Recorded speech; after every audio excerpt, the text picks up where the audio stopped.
नदिया गो तुम्हें नित्यानंद महाजाना।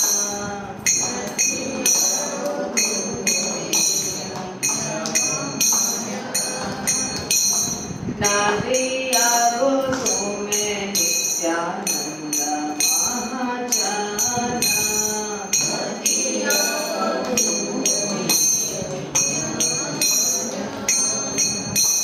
पातिया से नाम भक्त जीवे रखराना।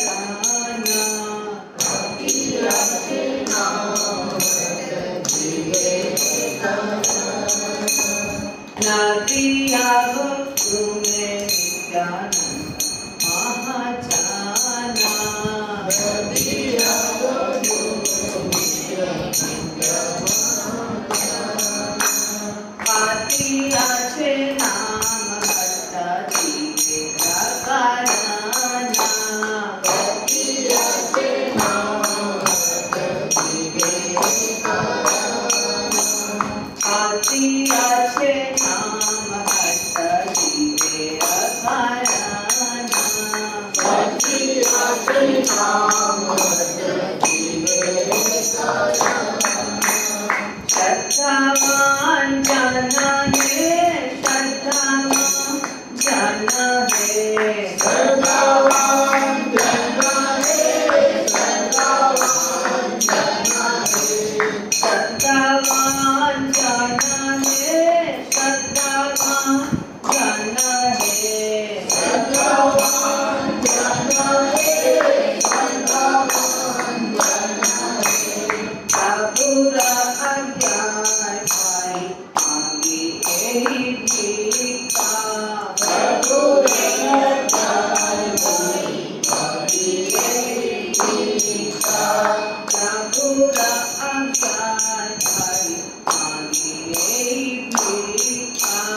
प्रभुरा अज्ञान भाई मांगी यही भीखा। बोलो कृष्ण भज कृष्ण कर कृष्ण शिक्षा। बोलो कृष्ण भज कृष्ण कर कृष्ण शिक्षा। बोलो कृष्ण भज कृष्ण कर कृष्ण शिक्षा। बोलो कृष्ण भज कृष्ण कर कृष्ण शिक्षा। राधा शून्य लाभो कृष्ण नाम।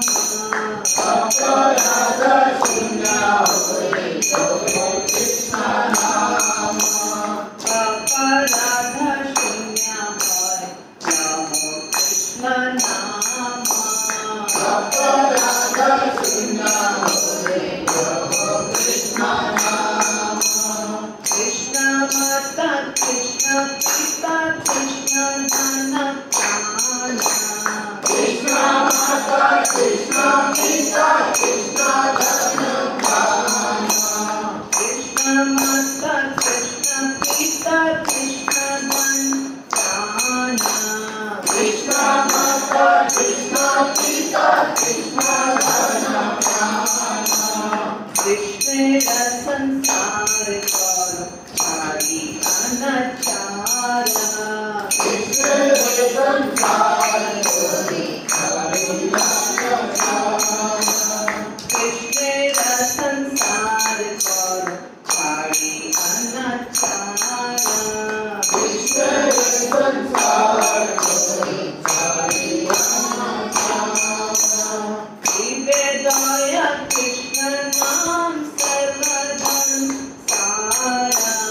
जीवे दया कृष्ण नाम सर्वधर्म सारा।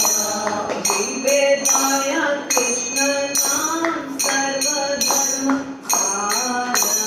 जीवे दया कृष्ण नाम सर्वधर्म सारा।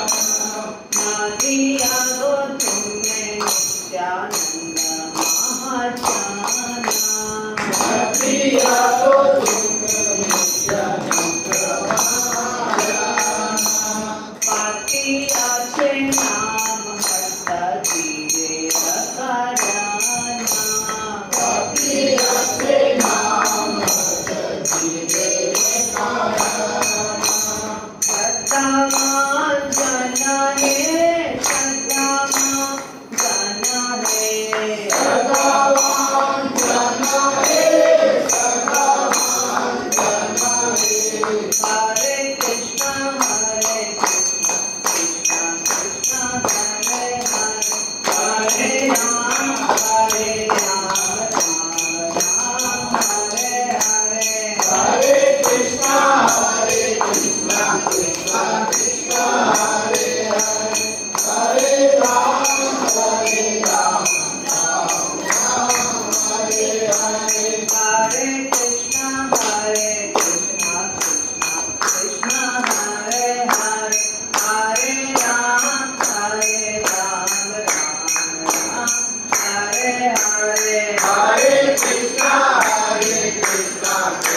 जगन्नाथ बलदेव सुभद्रा सुदर्शन भगवान बालाजी भगवान अनंत कोटि वैष्णव वर्तमान आचार्य पूर्ववर्ती आचार्य की जय, गंगा मैया की जय, यमुना मैया की जय, तुलसी देवी की जय, भक्ति देवी की जय, कलियुग पतित पावन हरिनाम संकीर्तन की जय, श्री प्रभुपाद की जय। श्रीमद् भागवतम स्कंद 3 इसका स्कंद अध्याय नंबर 8 श्लोक संख्या 13।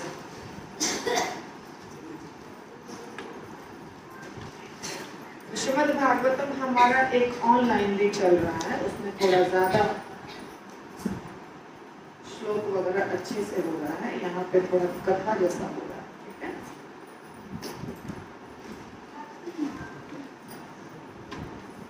सृष्टि हो रही है यहाँ, गर्भोदक्षाय विष्णु से ब्रह्मा जी कैसे प्रकट हुए हैं वो चर्चा हो रही है। ठीक है,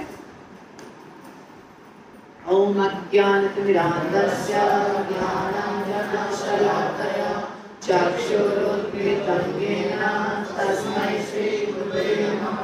श्री चैतन्य मनोभीष्टं स्थापितं येन भूतले स्वयं रूपः तदा मह्यं ददाति स्वपदान्तिकं।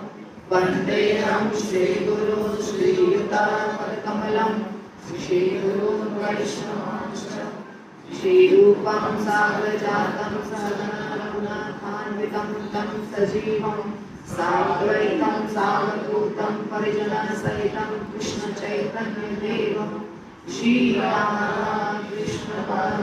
सहगणललिता श्रीविशाखान्विताश्च नमः ॐ विष्णुपादाय कृष्णपृष्ठाय भूतले श्रीमते भक्तिवेदान्त स्वामिने नामिने नमस्ते सरस्वती देवे गौरवाणी प्रचारिणे निर्विशेषा शून्यवादी पाश्चात्यदेशधारिणे नमो महावदान्याय कृष्ण प्रेम प्रदायिने कृष्णाय कृष्ण चैतन्य नाम्ने हे कृष्णा करुणा सिंधु दीनबन्धो जगत्पते गोपेश गोपिका कान्त राधाकान्त नमस्ते तप्त काञ्चन गौराङ्गी राधे वृन्दावनेश्वरी वृषभानुसुते प्रणमामि हरिप्रिये वंशाकल्पतरुभ्यश्च कृपासिन्धुभ्यश्च पतितानां पावनेभ्यो वैष्णवेभ्यो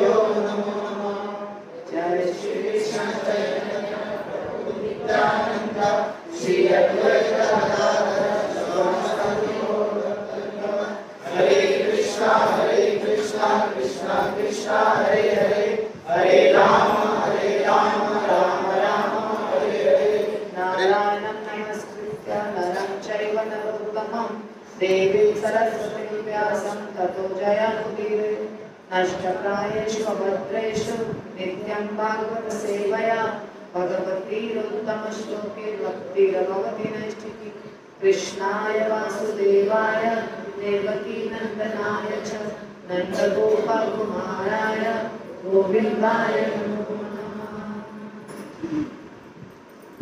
सृष्टि का सूक्ष्म विषय जिस पर भगवान का ध्यान टिका था भौतिक रजोगुण द्वारा शुभित हुआ। इस तरह से सृष्टि का सूक्ष्म रूप उनके उदर नाभि से बाहर निकला। तो गर्भोदक विष्णु लेटे हुए हैं गर्भोदक सागर में और गर्भोदक सागर में लेटे लेटे उनको इच्छा हुई सृष्टि करने की।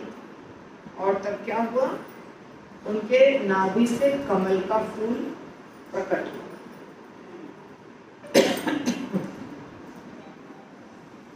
इसके पहले भी हमने देखा था कि कैसे सारे जीव उत्पन्न हो जाते हैं। कमल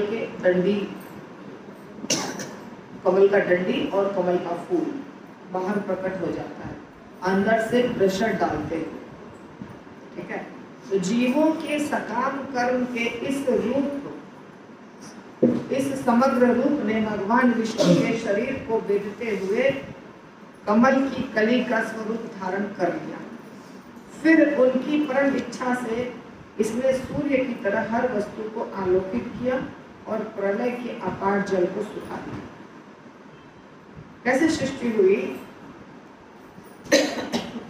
एक सृष्टि होती है, फिर दूसरी सृष्टि होती है, बीच में प्रलय होता है ना। एकदम से अगर सृष्टि शुरू हुई है, शुरुआत हुई है सृष्टि की, तो उसके पहले प्रलय था। सृष्टि जब शुरुआत होगी तो प्रलय हुआ होगा, तभी तो फिर से सृष्टि होगी। अगर गर्भोदक्षाय विष्णु के नाभि से कमल का फूल खिला है तो ये तो पहली बार हुआ है। यहाँ पे जो वर्णन है वो पहली बार हुआ है, परंतु ये जो श्लोक आ रहा है, ये श्लोक बता रहा है कि प्रलय के बाद की घटना है। क्योंकि यहाँ क्या कह रहे हैं, जीव निकले हैं ना कमल की डंडी को बेधते हुए।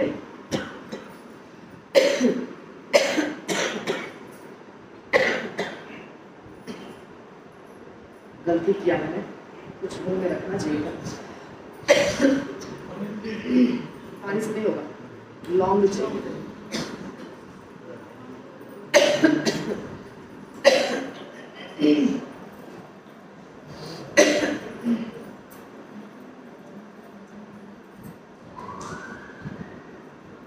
तो कमल का जो डंडी निकला तो अंदर से जीव निकलना चाह रहे थे। उनका सकाम कर्म जो उन्होंने किया था, तो वो सकाम कर्म के कारण उनको अब शरीर चाहिए और उनको और कार्य करने की भी इच्छा हुई है।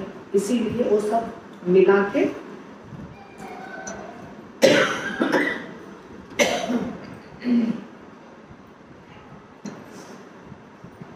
वो सब मिला के प्रेशर पड़ा है और प्रेशर से वो सारे जीव अब उत्पन्न होना चाह रहे हैं। सारे जीव वो क्या चाह रहे हैं? शरीर। तो सारे जीव इकट्ठे होकर के प्रेशर डालते हैं और उससे वो कमल का फूल, डंडी और उसके ऊपर फूल निकलता है। ये लिखा हुआ है यहाँ पे। और जब वो कमल का कली होता है, फिर फूल होता है। तो पहले कली, उसके बाद फूल। तो जब वो बाहर निकलता है तो उसमें प्रकाश होता है, वो सुनहरा होता है। कमल का फूल सुनहरा गोल्डन कलर का होता है, तो उसमें बहुत प्रकाश रहता है। अभी तक अंधेरा था ना, अंदर ब्रह्मांड पूरा अंधेरा था, पर कमल का जब डंडी बाहर निकलता है, यानी कि फूल, साधारण कमल का फूल आप लीजिए कैसे निकलता है, ऐसे धीरे से करके निकलता। तो वो जब निकला तो सब जगह प्रकाश, आलोकित हो गया, पूरा ब्रह्मांड क्या हो गया? प्रकाशित हो गया। उस ब्रह्मांड में कमल पुष्प के भीतर भगवान विष्णु परमात्मा रूप में स्वयं प्रविष्ट हो गए। और जब यह इस तरह भौतिक प्रकृति के समस्त गुणों से गर्भित हो गया तो साक्षात वैदिक ज्ञान उत्पन्न हुआ, जिसे हम स्वयंभू कहते हैं, ब्रह्मा जी कहते हैं। तो सृष्टि बहुत विस्तार भी होती है, लेकिन शॉर्ट में रहता है, हर जगह थोड़ा अलग अलग तरीके से बताया रहता है। बहुत सारे शास्त्रों में सृष्टि का वर्णन। तो परमात्मा किसको कहते हैं? जो हर कण में विद्यमान रहते हैं, भगवान हर अणु परमाणु सब जगह विद्यमान रहते हैं। तो भगवान विष्णु यानी गर्भदक्षाय विष्णु ही क्षीरदक्षाय विष्णु के रूप में अपने आप को विस्तारित करते हैं। तो यहाँ समस्त भगवान विष्णु परमात्मा के रूप में स्वयं प्रविष्ट हो गए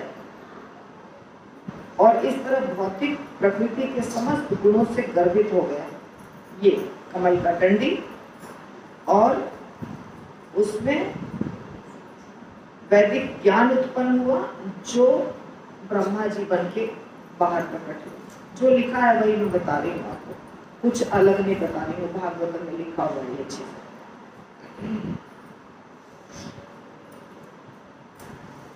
अब देखिए प्रभुपाद ने परपोर्ट में क्या लिखा है। यह कमल का फूल भौतिक जगत में ब्रह्मांड का विराट रूप है। प्रलय के समय यह भगवान विष्णु के उदर में घुल मिल जाता है और सृष्टि के समय प्रकट हो जाता है।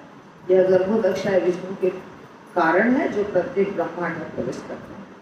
इस रूप में भौतिक प्रकृति द्वारा बद्ध समस्त जीवों के सकाम कर्मों का सार समाहार होगा। और इस कमल फूल से सर्वप्रथम ब्रह्मा जी अर्थात ब्रह्मांड का नियंत्रक उत्पन्न होता है। इस प्रथम उद्भूत जीव का कोई भौतिक पिता नहीं होता, यद्यपि बाकी सभी के ये पिता होते हैं, स्वयंभू कहलाते हैं। ब्रह्मा जी का एक नाम है स्वयंभू। वह प्रलय के समय नारायण के साथ सो जाता है और जब दूसरी सृष्टि होती तो वह इस तरह उत्पन्न हो जाता है। इस विवरण से हमें स्थूल विराट रूप, सूक्ष्म हिरण्यगर्भ तथा भौतिक सृजन शक्ति ब्रह्मा तीनों का बोध होता है। अब ये सब इतना कॉम्प्लिकेटेड है कि अब आप समझिएगा कि हम आपको पूरा समझा दें, आप पूरा समझ जाइए ना। मुझे पूरा समझ में कभी आएगा ना आपको समझ में आएगा पूरा। जितना समझ में आता है उतना समझ लीजिए, क्योंकि ये सृष्टि जो है ये अकेले होता नहीं है। सृष्टि के पीछे बहुतों का हाथ है। सीधा सीधा तरीका से समझिएगा तो इतना ही समझना है कि गर्भदक्षाय विष्णु से कमल का फूल खिला, उसके ऊपर ब्रह्मा जी प्रकट, बस इतना ही समझिए, ज्यादा नहीं समझ सकते। कमल के फूल से उत्पन्न हुए ब्रह्मा जगत को नहीं देख सके। ऊपर में फूल है, नीचे गर्भदक्षाय विष्णु है, उतना बड़ा सा कमल का डंडी है, ऊपर कमल का फूल है, वहां ब्रह्मा जी प्रकट हुए उतना ऊंचाई पर, तो उनको कुछ भी दिखाई नहीं दे रहा है। यद्यपि वे कोश में स्थित थे, अतः उन्होंने सारे अंतरिक्ष की परिक्रमा की और सभी दिशाओं में अपनी आंखें घुमाते हुए चारों दिशाओं के रूप में 4 सिर प्राप्त किए। तो ब्रह्मा जी को लगा मैं कहाँ हूँ, कौन हूँ, क्यों आ गया हूँ, क्या करना है मुझे। वास्तव में यहाँ तो दिख रहा है कि कमल का फूल जब खिला तो प्रकाशित हो गया जगह, पर ब्रह्मा जी को सब जगह अंधकार दिखाई दिया है। ब्रह्मा जी को कुछ दिख नहीं रहा है। तो ब्रह्मा जी ने इधर देखना, फिर इधर भी देखना, फिर इधर भी देखना, ऐसे करके कोशिश किया। तो चारों तरफ अपने सिर को घुमाया तो उनको 4 सिर हो गया, क्योंकि उनको चारों तरफ देखने की इच्छा थी। तो ब्रह्मा जी को कितने सिर हो गए? 4। पर फिर भी कुछ दिखाई नहीं दिया। और वो कमल का ऐसा फूल है तो बीच में है, वो बीच में से कुछ दिख नहीं रहा है उनको, चारों तरफ क्या है। गर्भोदक्षाय विष्णु नीचे, ऊपर से कोशिश कर रहे हैं। बाद में देखते हैं वो गर्भोदक्षाय विष्णु को, ऊपर बैठे बैठे ब्रह्मा जी नीचे गर्भोदक्षाय विष्णु को देख लेते हैं। इस श्लोक तक नहीं देखे। फिर आगे क्या होता है? उस कमल पर स्थित ब्रह्मा न तो सृष्टि को, न कमल को, न ही अपने आप को भली बातें समझ पाए। उनको कुछ भी समझ में नहीं आया, मैं कौन हूँ, ये कमल का फूल क्या है, या ये कमल का फूल है, कुछ भी समझ में नहीं आया। पहला जीव थे वो, माता पिता कोई नहीं है, मतलब पिता है मगर कौन पिता है? बस गर्भोदक्षाय विष्णु। तो युग के अंत में प्रलय वायु जल तथा कमल को बड़ी बड़ी भंवरों में हिलाने लगी। अब देखिए, आप भी सब शुरू से आप भी देख रहे हैं ना इसको, जो पढ़ रही हूँ मैं, आप भी देख रहे हैं, मैं भी। इसमें प्रलय की बात कहीं से नहीं आई है, क्योंकि यहाँ क्या बता रहे हैं कि महाविष्णु से ब्रह्मांड उत्पन्न हुआ। ब्रह्मांड में गर्भोदक्षाय विष्णु प्रवेश कर गए, गर्भोदक्षाय विष्णु सो गए, अपना पसीना, शरीर से पसीना निकाल के गर्भोदक सागर में, और उसके बाद उनसे ब्रह्मा जी प्रकट हो गए। ठीक, यानी कि सृष्टि की शुरुआत। पर यहाँ बार बार प्रलय की चर्चा हो रही है। आप देख रहे हैं, ऐसे होता है भागवत में। अब हम सोचेंगे अभी तो ब्रह्मांड प्रकट हुआ, अभी तो सृष्टि होगी, तो प्रलय कैसे हो गया? प्रलय का मतलब है कि पहले सृष्टि थी, उसके बाद समाप्त हुई, उसके बाद प्रलय हुआ और फिर से नई सृष्टि हो गई। सच? और यहाँ पे तो वैसा हुआ नहीं है, पर ये लिखा तो यही। तो ऐसे कंफ्यूजन होता है भागवत में, जिसका कोई निराकरण नहीं है, कुछ नहीं कर सकते। तो यहाँ बार बार कह रहे हैं कि युग के अंत में प्रलय वायु जल तथा कमल को बड़ी बड़ी भंवरों में हिलाने लग गए। कमल का फूल हिलने लग गया जोर जोर से। जब कमल का फूल हिला तब ब्रह्मा जी को भगवान विष्णु दिखाई दिए, क्योंकि ब्रह्मा जी भी हिल रहे थे ना। कमल का फूल हिलेगा तो ब्रह्मा जी जिसके ऊपर है वो भी हिलेंगे। तो कमल का फूल हिल रहा था। प्रलय वायु जल तथा कमल को बड़ी बड़ी भंवरों में हिलाने लगे। नीचे भंवर था। तो ब्रह्मा जी अपने जन्म, कमल तथा संसार के विषय में भ्रांति में पड़ गए।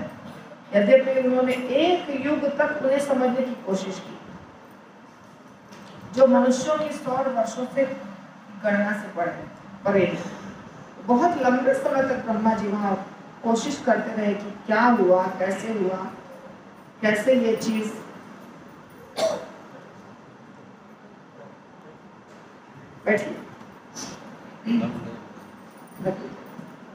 कैसे हुआ, क्या हुआ, ये सब ब्रह्मा जी बहुत लंबे समय तक चिंता करते रहे। कितना लंबे समय तक? एक युग तक। अतएव कोई भी व्यक्ति मात्र मानसिक चिंतन तथा द्वारा सृष्टि और विराट ब्रह्मांड के रहस्य को नहीं जान सकता। प्रभुपाद कह रहे हैं, कोई भी व्यक्ति सोच करके, मानसिक चिंतन करके इस ब्रह्मांड के रहस्य को नहीं जान सकता। मनुष्य की क्षमता इतनी सीमित है कि परमेश्वर की सहायता के बिना वह सृजन को, स्थिति को, संहार के रूप में भगवान की इच्छा के रहस्य को नहीं समझ सकता। कोई मनुष्य नहीं समझ सकता। यदि भगवान समझाएंगे और जितना समझाएंगे उतना समझ में आएगा। अब आप ये सोचिए, हमने आपको जो पढ़ के सुनाया उसके अनुसार जैसे हमें कंफ्यूजन हो रहा है कि सृष्टि पहली बार हो रही है, पहली बार गर्भोदक्षाय विष्णु प्रवेश किए हैं, पहली बार ब्रह्मा जी उत्पन्न हुए हैं, अब वो सृष्टि करेंगे, तो उसमें प्रलय की चर्चा क्यों हो रही है? इसका उत्तर प्रभुपाद भी नहीं देते हैं। प्रभुपाद भी उसको वैसे ही छोड़ के आगे चले जाते हैं, वैसे। तो हम कहाँ से देंगे? प्रभुपाद उसका कुछ उत्तर नहीं देते हैं। जहाँ ऐसा रहता है प्रश्न ना, उसको छोड़ के आगे चले जाते हैं प्रभुपाद। उन्होंने कुछ भी उत्तर नहीं दिया, ठीक है? तो हम भी आगे चले जाएंगे छोड़ के। अपने अज्ञानवश ब्रह्मा ने विचार किया, इस कमल के ऊपर स्थित मैं कौन हूँ? ब्रह्मा सोच रहे हैं, मैं कौन हूँ? यह कमल कहीं से फूटकर निकला है, इसके नीचे कुछ अवश्य होना चाहिए जिससे यह कमल निकला है, और उसको जल के भीतर होना चाहिए। ये सब ब्रह्मा जी अपने आप सोच रहे हैं, मैं कौन हूँ? ये फूल कमल का कहाँ से खिला है? खिला तो कमल तो कहाँ खिलता है? पानी में। इसीलिए ब्रह्मा जी कहने जरूर नीचे पानी होना चाहिए, कोई आधार होना चाहिए, ऐसा सोच रहे। इस तरह विचार करते हुए ब्रह्मा जी कमल नाल के रंध्रों से होकर जल के भीतर प्रविष्ट हुए, किंतु नाल में प्रविष्ट होकर तथा विष्णु की नाभि के निकटतम जाकर भी वे जड़ का पता नहीं लगा सके। तो ब्रह्मा जी ऊपर से नीचे आए, तो छेद से नीचे घूमे, चक्कर काटे, कुछ समझ में नहीं आया, फिर ऊपर गए, फिर नीचे, फिर ऊपर, फिर नीचे, कई बार किया उन्होंने।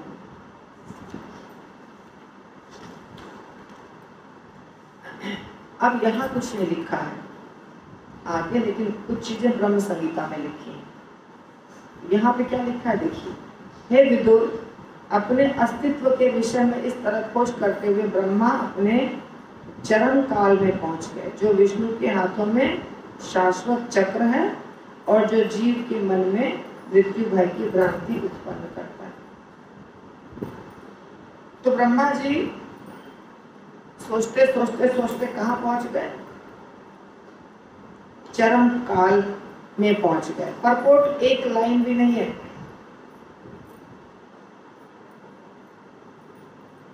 एक लाइन भी परपोर्ट नहीं है, इसलिए हम कुछ नहीं कर सकते।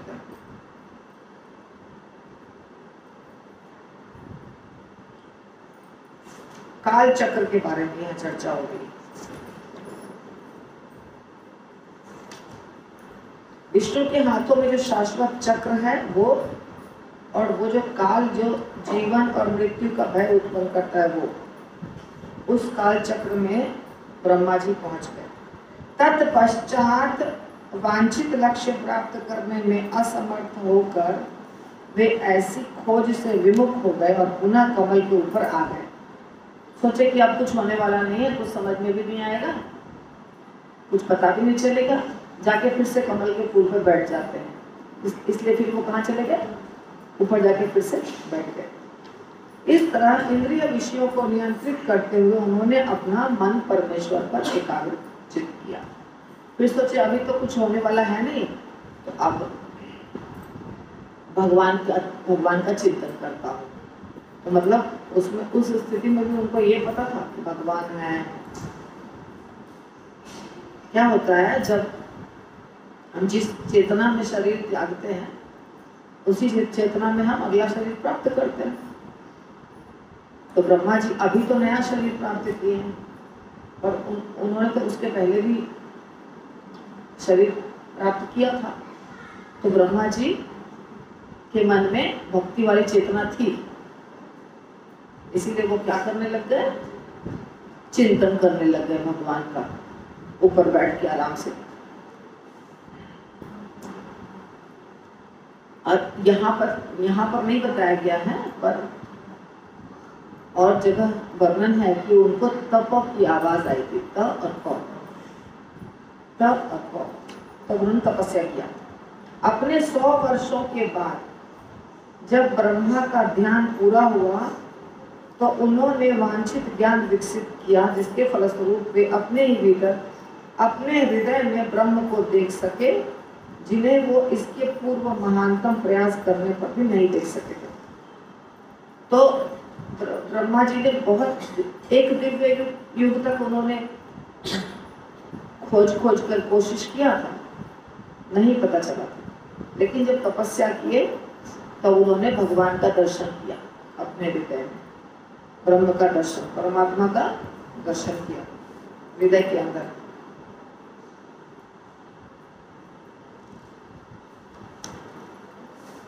ब्रह्मा ये देख सके कि जल में शेषनाग का शरीर विशाल कमल जैसी श्वेत शैया था, जिस पर भगवान लेटे थे। अब ब्रह्मा जी को दिखाई दिए भगवान। सारा वायुमंडल शेषनाग के फन को विभूषित करने वाले रत्नों की किरणों से प्रदीप्त था और यह प्रकाश उस क्षेत्र के समस्त अंधकार को भगा रहा था। शेषनाग जी के फण पर 1000 फण है शेषनाग जी के, और हर फण पे एक मणि है। उस मणि से प्रकाश निकलता है। उस प्रकाश से समूचा स्थान जो था वो क्या था? प्रकाशित था। ये सब चीज उन्होंने देखा ब्रह्मा जी। भगवान के दिव्य शरीर की कांति मूंगे के पर्वत की शोभा का उपहास कर रही थी। मूंगे का पर्वत संध्याकालीन आकाश द्वारा, मैंने कर लिया है लगता है,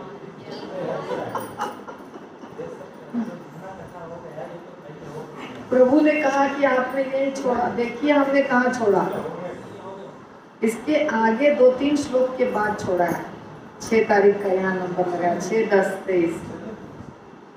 तो हमने रिपीट कर लिया, इतना सारा रिवाइज हो गया। अरे मूंगे के पर्वत की चर्चा हुई तब याद आई, अरे मूंगा का पर्वत तो हमने बताया है।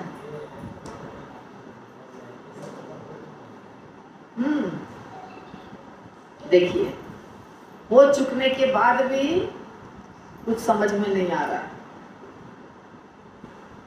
श्रीमद् भागवतम। तो भगवान के दिव्य शरीर की कांति मूंगे के पर्वत की शोभा का उपहास कर रही थी। इतने सुंदर भगवान लग रहे थे। मूंगे का पर्वत संध्याकालीन आकाश द्वारा सुंदर ढंग से वस्त्र आभूषित होता है, किंतु भगवान का पीला वस्त्र, तो भगवान का जो रूप था, भगवान का दर्शन किया ब्रह्मा जी ने ऊपर से। भगवान का दर्शन जब उनको हुआ तो उनको लगा अरे भगवान इतने सुंदर है। पीला वस्त्र पहने हुए थे और तुलना करके बता रहे हैं कि जैसे पर्वत की चोटी पर स्वर्ण है, किंतु भगवान मुकुट पहने थे, कुंडल पहने थे, भगवान बहुत चमक रहे थे, माला था उनके शरीर पर, हाथ पाँव में रत्न, मोती, तुलसी दल इत्यादि सब भगवान के शरीर पर सुंदर तरह से सज्जित था और भगवान बहुत सुंदर लग रहे थे। उनके दिव्य शरीर की लंबाई चौड़ाई असीम थी, बहुत बड़ा उनका रूप था और तीनों लोकों को घेरा हुआ था, उच्च, मध्य और निम्न लोकों को। उनका शरीर अद्वितीय वेश और विविधता से स्वतः प्रकाशित था और भली भांति अलंकृत था। भगवान का बहुत सुंदर रूप था, सजा हुआ। और ये भी हमने किया था कि भगवान ने अपने चरण कमलों को उठाकर दिखाया ब्रह्मा जी को। उनके चरण कमल समस्त भौतिक कल्मश से रहित हैं और भक्ति के द्वारा ही प्राप्त होते हैं। और किसको प्राप्त होते हैं? ऐसे वर उन लोगों के लिए हैं जो उनकी पूजा शुद्ध भक्ति से करते हैं। चंद्रमा सदृश उनके पांव तथा हाथ के नाखूनों से निकलने वाले दिव्य किरणों की प्रभा फूल की पंखुड़ियों जैसी प्रतीत हो रही थी। तो भगवान ने अपने चरण कमल उठाकर दर्शन दिए, दिखाए। उन्होंने भक्तों की सेवा भी स्वीकार की और अपनी सुंदर हंसी से उनका कष्ट दूर किया। कुंडलों से सज्जित उनके मुख का प्रतिबिंब अत्यंत मनोहारी था, क्योंकि यह उनके होठों की किरणों तथा उनकी नाक एवं बाहों की सुंदरता से जगमगा रहा था।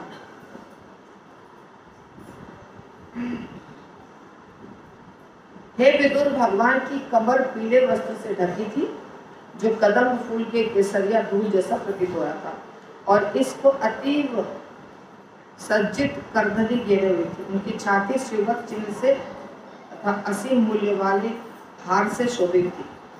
भगवान गर्भोदक सागर में लेटते हैं, पर ऐसा नहीं कि खाली लेटे हुए हैं, वहां भी पूरा सजे हुए हैं भगवान।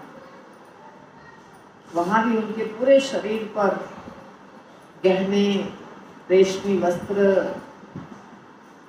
सब कुछ है, गर्दनी।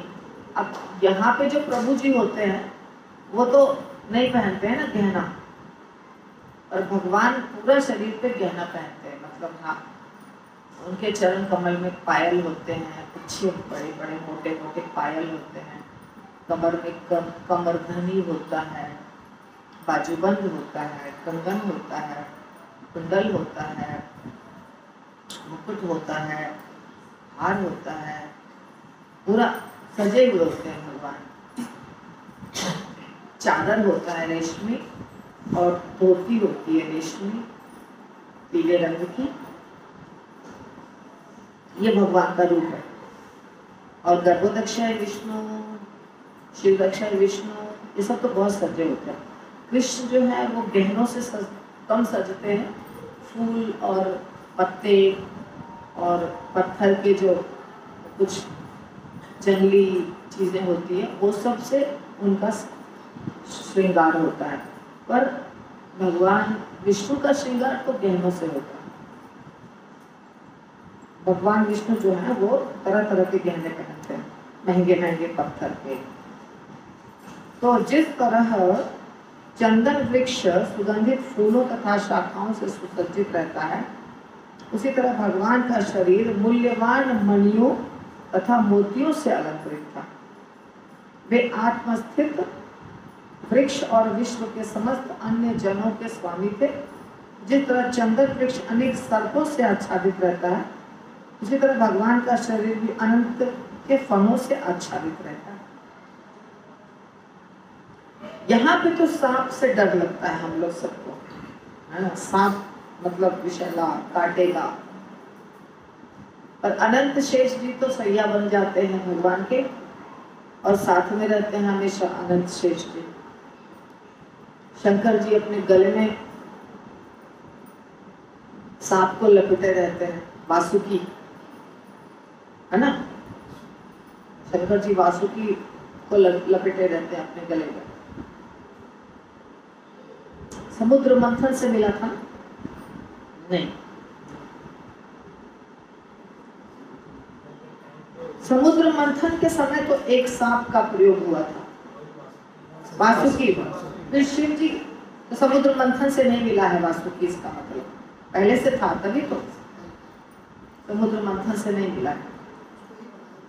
वासुकी को रस्सी बनाया था, दोनों ने मिलके, एक तरफ देवता और एक तरफ दानव। तो सांप जो होते हैं भगवान के वो अलग प्रकार के होते हैं। तो भगवान का वर्णन है। अब विशाल पर्वत की भांति भगवान समस्त जड़ तथा चेतन जीवों के लिए आवास की तरह खड़े हैं। वे सर्पों के मित्र हैं, क्योंकि अनंत देव उनके मित्र हैं।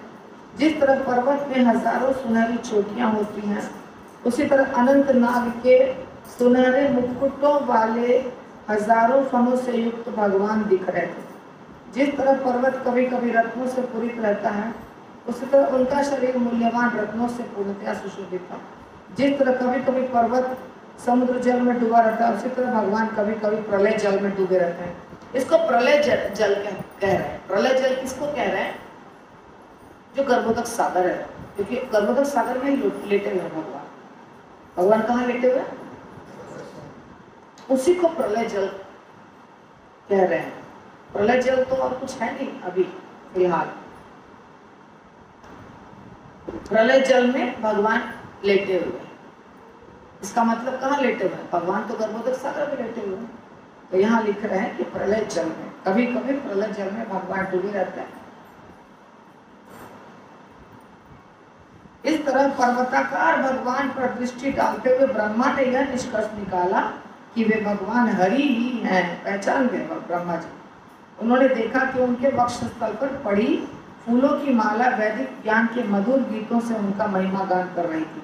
माला भी गीत गाती है, भगवान की जो माला होती है ना वो गीत गाती है और अतीव सुंदर लग रही थी। वे युद्ध के लिए सुदर्शन चक्र द्वारा सुरक्षित थे और सूर्य चंद्र वायु अग्नि आदि तक उनके पास पटक नहीं सकते थे। सुदर्शन चक्र हमेशा रहता है भगवान के पास।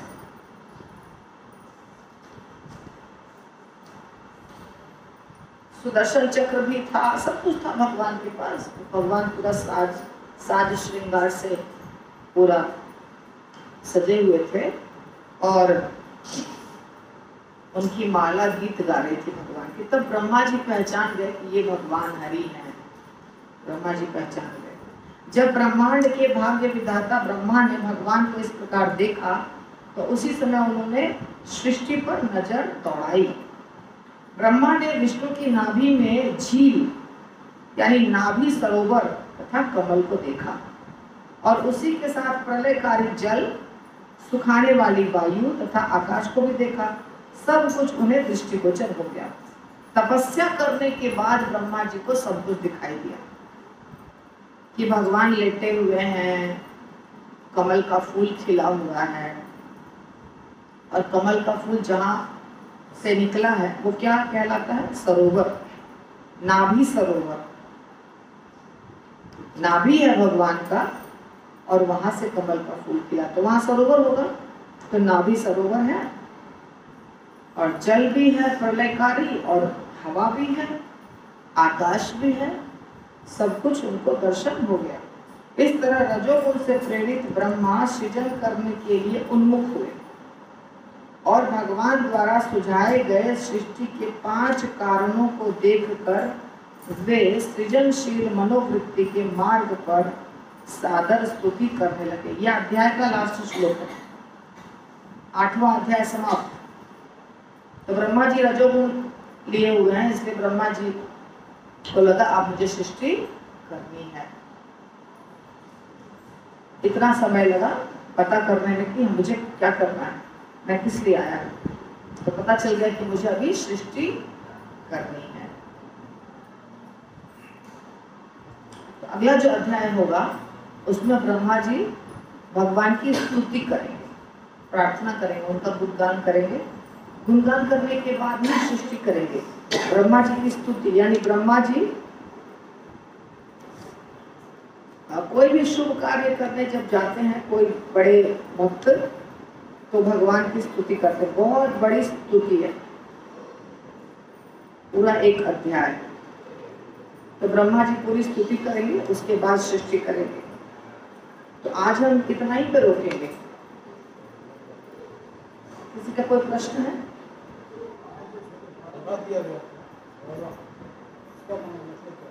इसका मतलब भंवरा नहीं, भंवर। नदी में जो भंवर था ना, मतलब प्रलयकारी जल, उसमें लहरें आती है ना, लहरें, उसको भंवर कहते हैं। भंवर मतलब क्या होता है? पानी ऐसे ऐसे ऐसे ऐसे जो होता है ना, उसको भंवर कहते हैं। वो भंवर थे, भंवरा नहीं।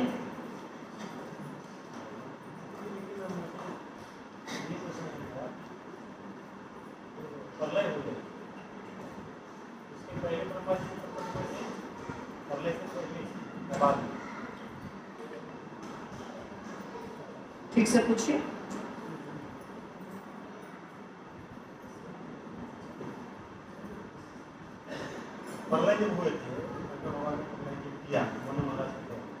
हाँ, कहाँ से मनु महाराज और आ गए शंकर भगवान? क्या बोल रहे हैं?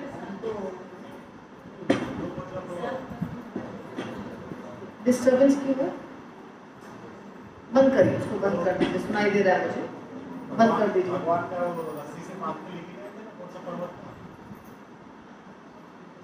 ठीक है, बोलिए बोलिए। ब्रह्मा जी, आप लोग प्रभु जी का क्वेश्चन समझ गए? सुन लिए सब लोग? सब लोग सुने प्रभु जी का क्वेश्चन? प्रभु जी पूछ रहे हैं कि ब्रह्मा जी पहले प्रकट हुए कि बाद में प्रकट हुए, यानी कि बलि महाराज की लीला है ना। जब हमने कथा शुरू की थी ये वाली, तो क्या कहा था स्टार्टिंग में कि महाविष्णु से प्रकट होता है ब्रह्मांड, है ना। महाविष्णु के रोम छिद्रों से ब्रह्मांड प्रकट होता है। फिर वो ब्रह्मांड बहुत सालों तक, 1000 दिव्य युगों तक कारण सागर में ऐसे ही पड़ा रहता है। फिर भगवान की इच्छा होती है सृष्टि करने की, तो भगवान यानी कारणोदकशाही विष्णु अपने आप को विस्तारित करते हैं द्वितीय पुरुष के रूप में, जिसका नाम है गर्भोदकशाही विष्णु, और ब्रह्मांड में प्रवेश कर जाते हैं। तो ब्रह्मांड अभी है ऐसे ही एक छोटा सा गोला, उसमें प्रवेश किए गर्भोदकशाही विष्णु, तब ब्रह्मांड बड़ा होता है। और तब ब्रह्मांड में गर्भोदकशाही विष्णु उनके प्रवेश के बाद, प्रवेश जब कर जाते हैं तब ब्रह्मांड बड़ा होने लग जाता है। और तब गर्भोदकशाही विष्णु अंदर में अपने शरीर से पसीना निकालते हैं, आधा ब्रह्मांड को भरते हैं और उसमें लेट जाते हैं। ठीक है। अब गर्भोदकशाही विष्णु लेटते हैं जब, तब उसके भी कुछ दिनों के बाद, बहुत दिनों के बाद, गर्भोदकशाही विष्णु को इच्छा होती है कि अब मैं सृष्टि करूं। तब उनकी नाभि से कमल का फूल खिलता है और तब ब्रह्मा जी प्रकट होते हैं। ठीक है। तो अब क्या होगा? अब क्या होगा? बोलिए, अब क्या होगा? नहीं, अभी मैं मेरे प्रश्न का उत्तर दीजिए। अभी क्या होगा? ब्रह्मा जी प्रकट हुए तो मैंने आपको दिखाया, अभी समझाया ना कैसे ब्रह्मा जी को दर्शन हुआ। अब सृजन करेंगे, राइट। अब भगवान सृजन करेंगे, तो सृजन करने के बाद क्या होगा?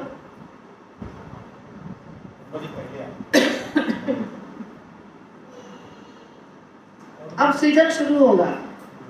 तब ब्रह्मा जी पहला उत्पन्न करेंगे अपने बच्चों को। जब ब्रह्मा जी उत्पन्न करना शुरू करेंगे तब एक एक करके सब उत्पन्न होंगे। चाहे ऋषि मुनि हो, चाहे नारद मुनि हो, चाहे देवता हो, चाहे असुर हो, सबको तो उत्पन्न करना है ब्रह्मा जी को। तब सृष्टि, तब दुनिया चलेगी। फिर उसके बाद जब दुनिया चलेगी तो एक एक करके अलग अलग युग होंगे, प्रलय होगा, मनु होंगे, सब होगा ना। अभी शुरू होगा।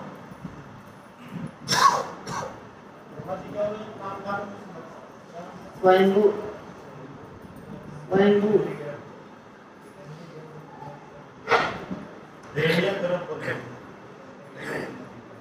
हिरण्यगर्भ हो सकता है।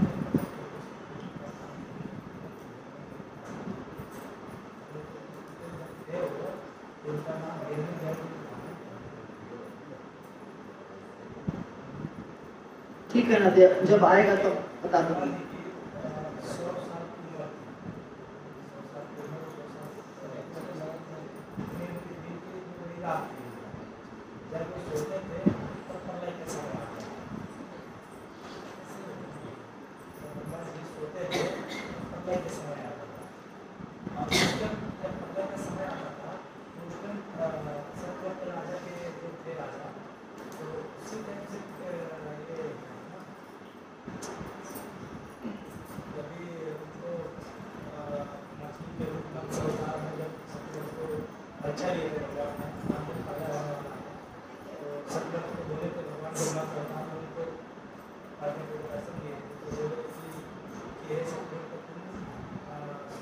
शरीरों को और सब ऋषियों को लेके एक प्रलय होगा, उसके में मौका आएगा।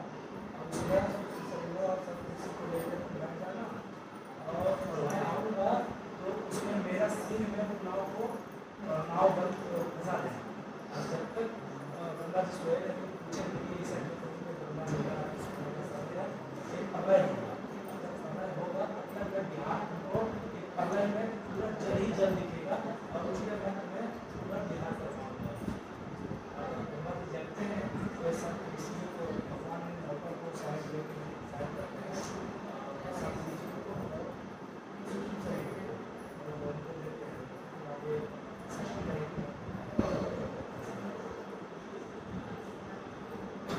प्रलय ब्रह्मा जी के हर रात्रि में होती है ऐसा नहीं है, प्रलय का टाइम अलग अलग है।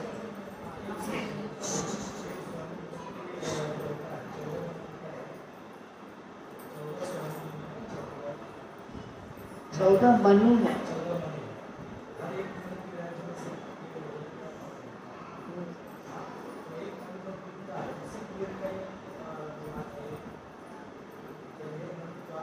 समय बीत जाता है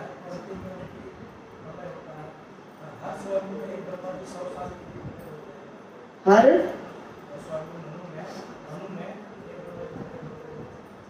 स्वायंभू मनु तो एक मनु का नाम है।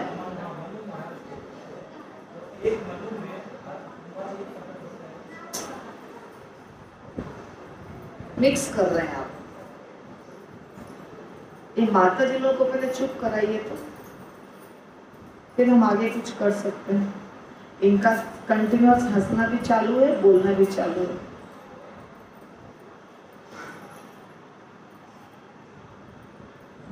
सब याद हो गया? कल पास कर जाएंगे।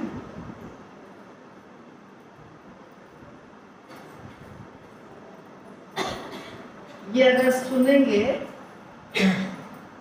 ध्यान से तो ये स्थिति कभी नहीं आएगी जो आती है।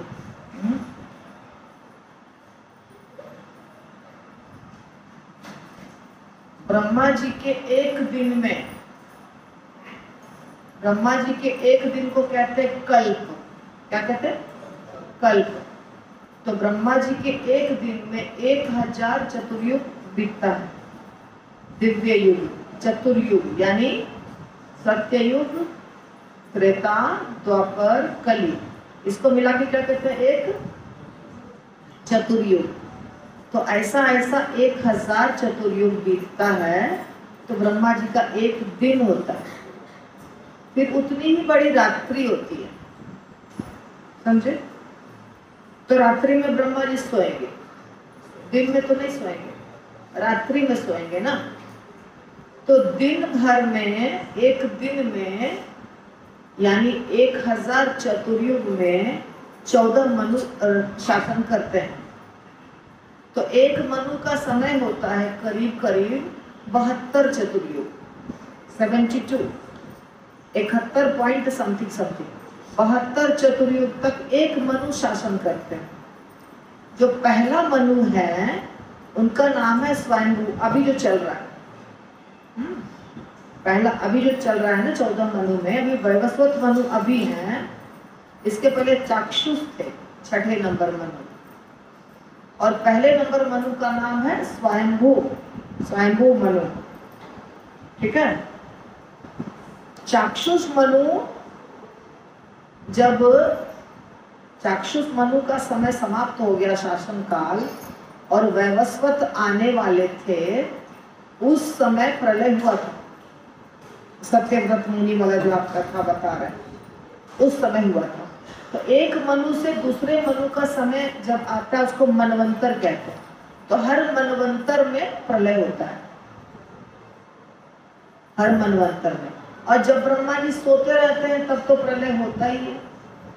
अब ब्रह्मा जी सो रहे हैं तो कौन सृष्टि करेगा, कौन चलाएगा? तो उस समय तो वो तो बहुत लंबी बात है। मतलब 14 मनु का राज्य काल समाप्त हो जाएगा, दिन बीत जाएगा ब्रह्मा जी का, तब प्रलय होगा। लेकिन एक दिन में भी इतनी बार प्रलय होता है। मान लीजिए 14 मनु है तो 14 बार तो प्रलय होगा ही, कम से कम, है ना? अब आपका प्रश्न क्या था?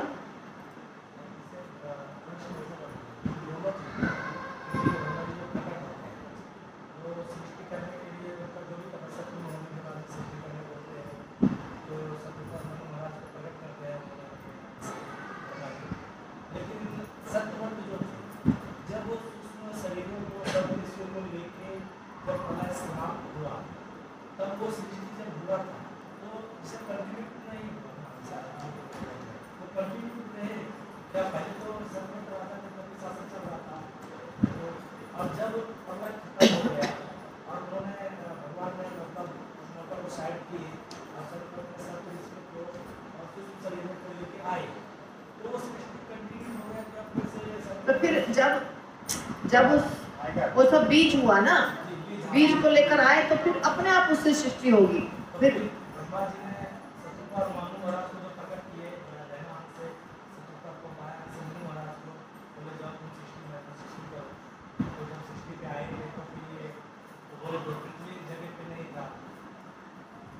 तो ये शत्रुपा और मनु कौन है? स्वयंभू मनु का समय है ना, वो तो स्वयंभू मनु का नाम है ना। स्वयंभू मनु के समय की बात आप कर रहे हैं ना। तो स्वयंभू मनु तो पहला मनु है ना। ये जो लीला हुई है ये चाक्षुष मनु की हुई है ना, छठा मनु और सातवां मनु के बीच की लीला आप बता रहे हैं। अलग अलग टाइम पे हुआ है। मनु और शत्रुपा जो है वो फर्स्ट मनु है। आप जो सत्यव्रत मुनि की बात कर रहे हैं वो छठा मनु और सातवां मनु के बीच का टाइम है। स्वयंभू मनु वो फर्स्ट मनु, बहुत पहले की बात है। फर्स्ट मनु जब थे उस समय, फर्स्ट मनु के समय में रामचंद्र जी प्रकट हुए थे। रामचंद्र जी अभी जो त्रेता गया है उसमें प्रकट नहीं हुए। अभी जो त्रेता गया है उसमें पता नहीं कौन प्रकट हुए। जो स्वयंभू मनु के समय जो त्रेता आया था 1000 में, 1000 नहीं, पहला फर्स्ट टाइम, मतलब स्वयंभू मनु के प्रकट होने के बाद जो वंश चला, तो वंश चला उसमें जो त्रेता आया, मतलब खानदान का नाम लिखा है किसके बाद किसके बाद कौन, उस समय रामचंद्र जी प्रकट हुए। रामचंद्र जी को प्रकट हुए लाखों साल बीत चुके। समझे आप? ये कथा में आएगा ना बात, आने वाला आएगा।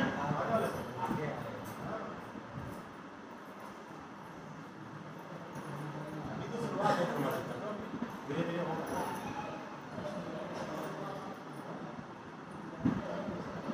हाँ, अभी ना जानने को आप जिज्ञासा